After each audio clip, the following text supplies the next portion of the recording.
പശ്ചിമ ബംഗാൾ നിയമസഭാ തെരഞ്ഞെടുപ്പ് പ്രചാരണം അവസാനത്തോട് അടുക്കുകയാണ്. ഇതിനിടയിൽ വലിയ പ്രഖ്യാപനങ്ങളാണ് കേന്ദ്ര ആഭ്യന്തരമന്ത്രി അമിത്ഷാ നടത്തിയിരിക്കുന്നത്. അദ്ദേഹം പറയുന്നു, ഒരു പ്രത്യേക സമൂഹത്തിൽ നിലനിൽക്കുന്ന 4 വിവാഹം കഴിക്കൽ രീതിയൊക്കെ അവസാനിക്കും. BJP അധികാരത്തിൽ വന്നാൽ ബംഗാളിൽ ഏകീകൃത സിവിൽ കോഡ് നടപ്പിലാക്കും. ബംഗാളിലെ സ്ത്രീ വോട്ടർമാർക്കിടയിൽ നിർണായകമാകുന്ന വാഗ്ദാനമാണ് അമിത്ഷാ തന്റെ ഈ പ്രസ്താവനയിലൂടെ നൽകിയിരിക്കുന്നത്. പശ്ചിമ ബർദ്ധമാൻ ജില്ലയിലെ കുൾട്ടിയിൽ നടന്ന തെരഞ്ഞെടുപ്പ് റാലി അഭിസംബോധന ചെയ്ത് സംസാരിക്കുമ്പോഴാണ് അമിത്ഷാ ഇത്തരത്തിലൊരു പ്രസ്താവന നടത്തിയത്. മമതാ ബാനർജിയുടെ ഭരണത്തിന് കീഴിൽ പ്രീണന രാഷ്ട്രീയമാണ് നടക്കുന്നത് എന്ന് അദ്ദേഹം ഒരിക്കൽ കൂടി ആരോപിച്ചു.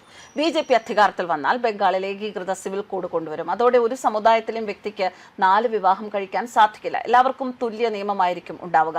ഉത്തരാഖണ്ഡിന് പിന്നാലെ ഗുജറാത്തും അസമും UCC നടപ്പിലാക്കാൻ ഒരുങ്ങുന്ന പശ്ചാത്തലത്തിൽ കൂടിയാണ് അമിത്ഷാ ബംഗാളിലും ഈ വാഗ്ദാനം നൽകിയിരിക്കുന്നത്. കൂടാതെ അതിർത്തി കടന്നുള്ള നുഴഞ്ഞുകയറ്റം അത് പൂർണ്ണമായും അവസാനിപ്പിക്കുമെന്നും അമിത്ഷാ പറയുന്നു. മമതാ സർക്കാർ മദ്രസകൾക്കായി 5000 കോടി രൂപ ചെലവഴിക്കുന്നത് വോട്ട് ബാങ്ക് ലക്ഷ്യമിട്ടിട്ടാണ്.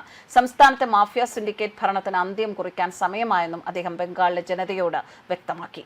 ശരിയത്ത് നിയമത്തിലെ അടക്കം വ്യക്തി നിയമങ്ങളിലെ പോരായ്മകൾക്ക് ഏകീകൃത സിവിൽ കോഡ് തന്നെയാണ് ഉത്തരം. ആ നിലപാടിൽ തന്നെയാണ് സുപ്രീം കോടതി പിന്തുടർച്ചാവകാശത്തിൽ ഉൾപ്പെടെ മുസ്ലിം സ്ത്രീകളോട് വിവേചനം എന്ന ഹർജികൾ പരിഗണിക്കവേ ആണ് കോഡ് വരാൻ സമയമായി എന്ന താൽപര്യം സുപ്രീം കോടതി നേരത്തെ ആവർത്തിച്ചത്. 1937 മുസ്ലിം പേഴ്സണൽ ലോ ആപ്ലിക്കേഷൻ ആക്ടിലെ വ്യവസ്ഥകളെയാണ് ഹർജികളിൽ ചോദ്യം ചെയ്തത്.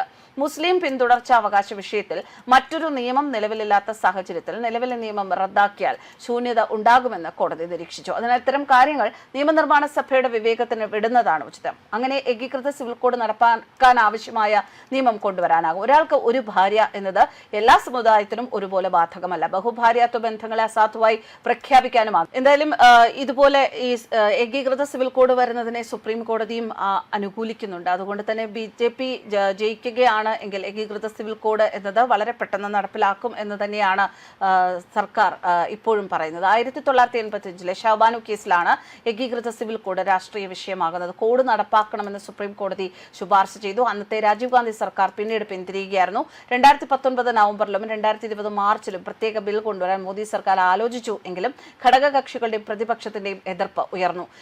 വിവാഹമോചനം, പിന്തുടർച്ചാവകാശം, ജീവനാംശം, ദത്തെടുക്കൽ മുതലായ കാര്യങ്ങളിൽ ജാതി, മത, ലിംഗ വ്യത്യാസമില്ലാതെ എല്ലാ പൗരന്മാരെയും ഒരേ നിയമവ്യവസ്ഥയ്ക്കുള്ളിൽ കൊണ്ടുവരാനാണ് ഏകീകൃത സിവിൽ കോഡ്. ഗോവയിലും ഉത്തരാഖണ്ഡിലും നിലവിലുണ്ട്.